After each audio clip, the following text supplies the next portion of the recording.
One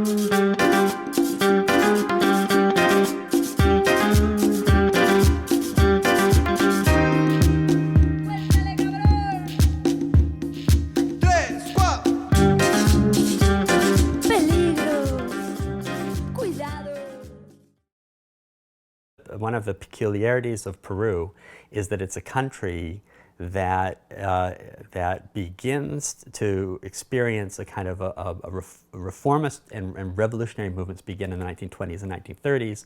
They're led by the American Popular Revolutionary Alliance, or the Opera Party, and by the Communist Party of Peru. But these attempts at reform and change are truncated by the military, and there's a actual prescription on the opera running for office. The Communist Party, like many communist parties in that era, pursued a kind of a strategy of accommodation and kept a fairly low profile. So during the period in the 1930s and 40s, where you might have seen in Argentina Perón, you see Cárdenas in Mexico, Vargas in Brazil, there's a period of really important reforms that are aimed at inclusion of political incorporation and state building. That doesn't actually happen in Peru. It's all postponed. And then what happens is in the 1960s, you get a wave of struggles for land among the peasantry, in which radical intellectuals get involved. And so you have an early kind of guerrilla movement in the 1960s that leads the military to go into the countryside, and many young reformist officers are deeply politicized by this experience. They see the conditions in the countryside, the poverty, the misery, the neglect, the abandonment, and they become politicized by this. And so it's junior military officers within the armed forces who have been exposed to the atrocious conditions in the rural areas who then take over power in a coup in 1968 under the leadership of General Juan Velasco Alvarado. And Velasco undertakes then all of these radical reforms. It promotes trade unions, promotes industrial communities, land reform, and so forth. He does all of these things that were really the agenda of reform of the Communist Party and the Opera Party from the 1920s and 30s, and that were never executed. And among those reforms is the land reform. But it comes in this context of struggles for land that's already underway, and it's largely unsuccessful in terms of creating the conditions for a prosperous peasantry in the highlands. Shining Path is the only example that I can think of a rural insurrection that happens after an agrarian reform. I mean, normally, one of the reasons for having agrarian reforms is to settle rural relationships in such a way as to pacify the country, to seek some form of redistribution of land that addresses the needs of the rural population. And that typically that may happen after an insurgency or a war, but it very rarely, and in fact I can only think of this one case of Peru where in fact you get a rural insurrection after a land reform. And so why is that the case? And I think the reason it's the case is that the land reform itself really eliminated a critical component of the rural social structure, which is, if you think about what the countryside would have been like in a place like Peru in the 1960s or 1970s, you would have some substantial large plantations. You'd have a lot of people living in the context of subsistence farming. You'd have very powerful landlords, and these people were referred to in Peru as gamonales, often incredibly cruel and brutal in their treatment of the peasantry, of the indigenous communities. They were responsible for justice. If there were problems, they could resolve those problems in often incredibly brutal and arbitrary ways. But there was also this segment of the rural social structure, which would be people who would have a degree of education. They would be, kind of notaries or lawyers or teachers or doctors, and they would be largely concentrated in the cities, although they may have connections into the rural areas.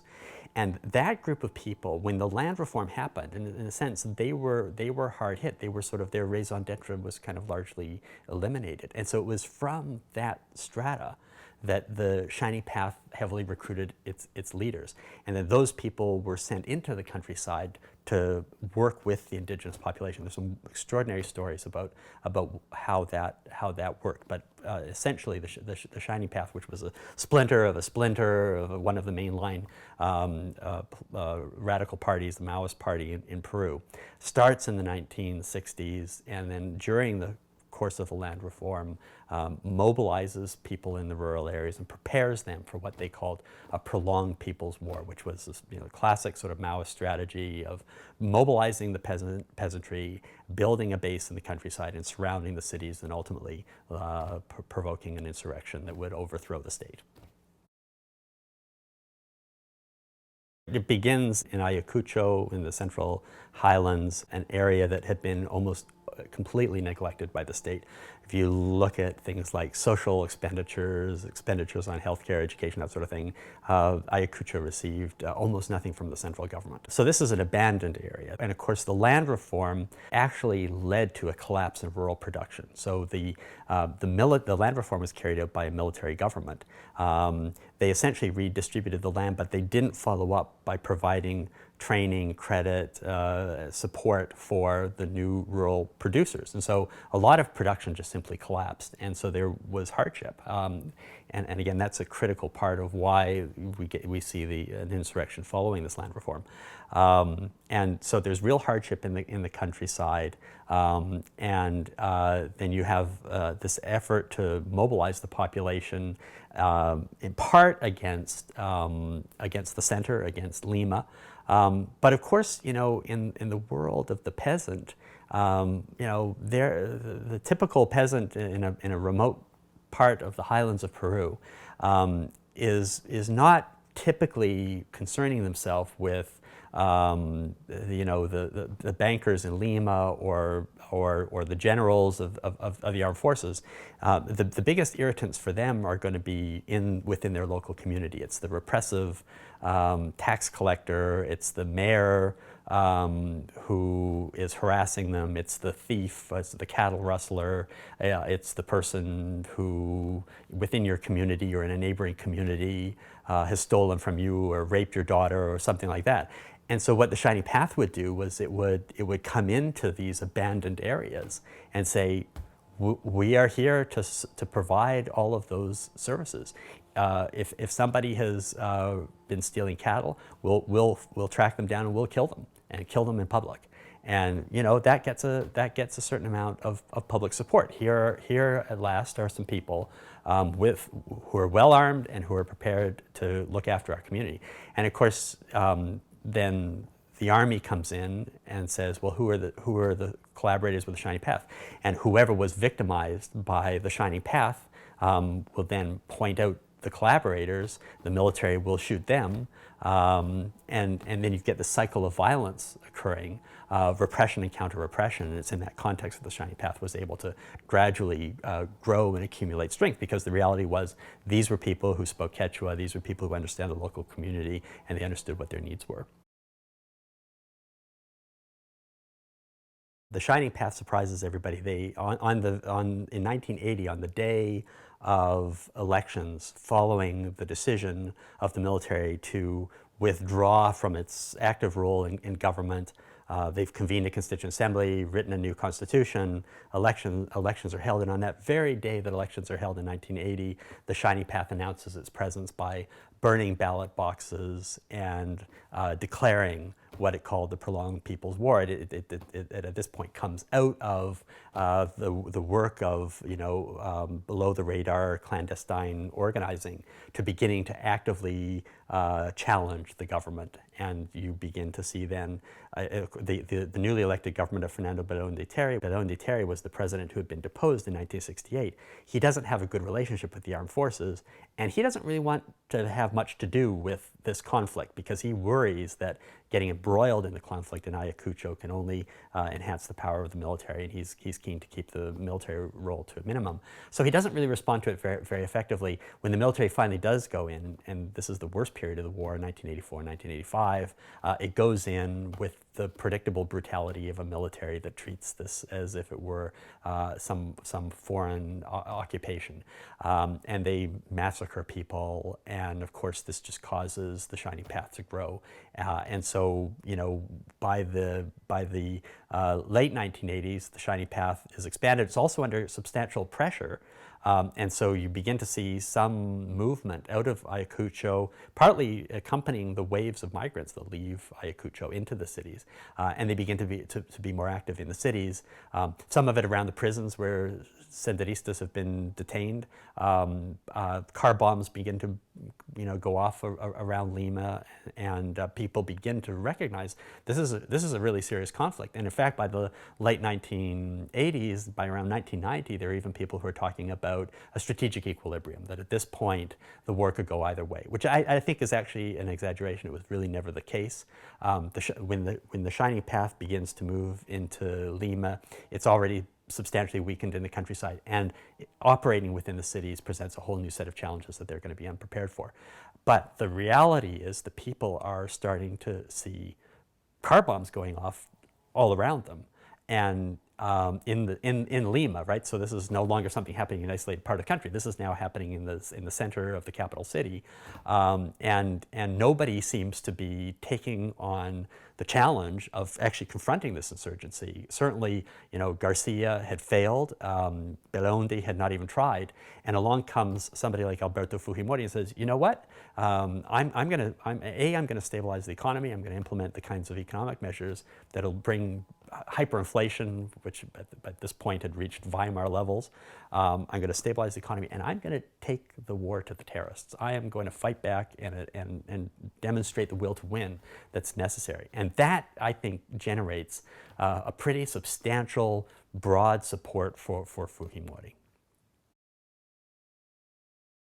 Fujimori gets elected. Of course, he doesn't have a political party and no political experience whatsoever, so he doesn't have a majority in the Congress. He quickly makes alliances with some of the more unsavory elements within the intelligence community, particularly Vladimir Montesinos, who was an intelligence officer who had in fact been cashiered and expelled from the army, and then had taken up the cause of defending drug traffickers in the courts, and then was sort of brought back in to the intelligence community under Fujimori because he offered Fujimori a kind of a strategy that involved creating black operations, the death squad that would undertake a campaign of assassinations and intimidation against the Shining Path and its supporters. One of the very first things that they did was they committed a massacre in Barrios Altos. And that meant that from the very early in the Fujimori administration, Fujimori was complicit in human rights crimes. That I think is really critical, because what he also discovered was in the first year and a half that he was in office, the more he attacked traditional politicians and the opposition, the more popular he became. And so he began to realize he could close Congress, suspend the Constitution, and rule by decree, and kind of set himself up as a dictator, and that would not only allow him to give the armed forces the scope to do whatever they wanted with very little oversight, very little correction of human rights abuses, but also would protect him legally against the possibility that he might ultimately be tried for human rights crimes. So that was his gambit. In April the 5th, 1992, he declared on television that he was closing the Congress, and it wasn't, I don't think, a surprise to him, but it was a surprise to many observers. It was a surprise to me that there was an outpouring of public support for him.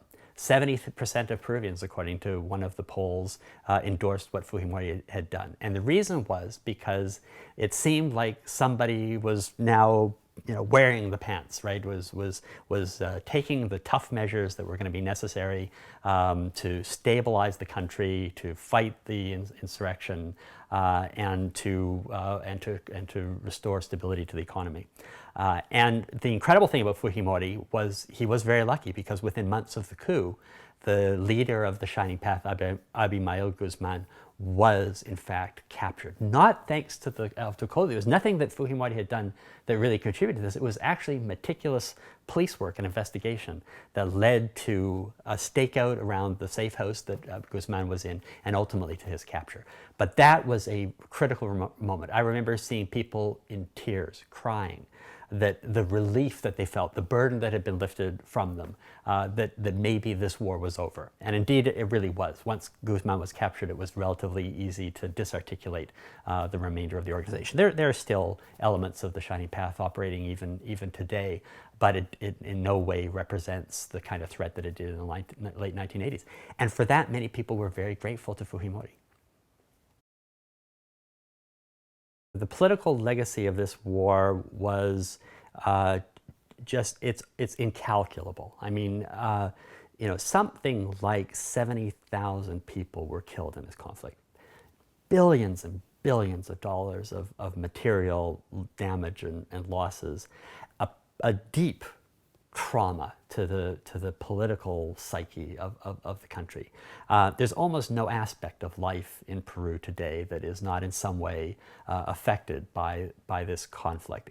But it can be a little bit difficult making a clear link of one-to-one connection between any one specific outcome of this conflict and the conflict itself. But I think on balance, I would say a number of things really stand out. One was that Fujimori, in a sense, buried the Peruvian political party system. And the political party system has never really recovered. He changed the constitution. He created a new constitution for the country that was adopted in a referendum in 1993. And it is a more authoritarian constitution. It's a more neoliberal constitution. It's a constitution that puts private property and markets at the center of the country's development, unlike the 1979 constitution, which was much more of a social constitution. He remained in office until 2000 and then fled amid a scandal. And there's been a recovery of democracy since then. So Peru has returned to something like normalcy in terms of its democratic institutions.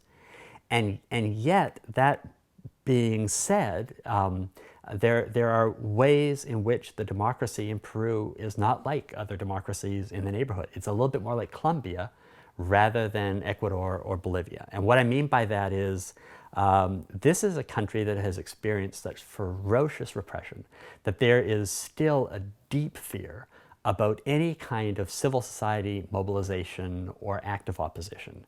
And so it's a country that is so deeply traumatized by violence that this kind of fear that if you challenge the government, if you speak up, if you step out and push for political change, you're risking the stability of the country. And it, of course, for the last decade has gone through this remarkable commodities boom, so there's been extraordinary economic growth, and there's this kind of triumphalism, right?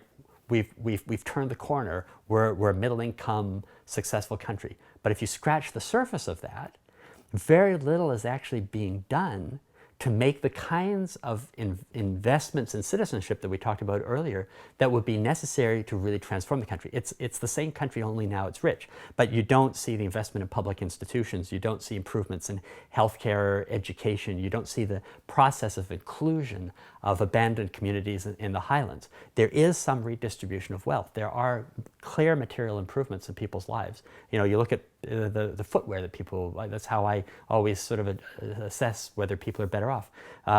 People are looking more comfortable. And so there's no question there have been real material improvements in people's lives. And yet, at a fundamental level, there's still this deep fear in the country of change.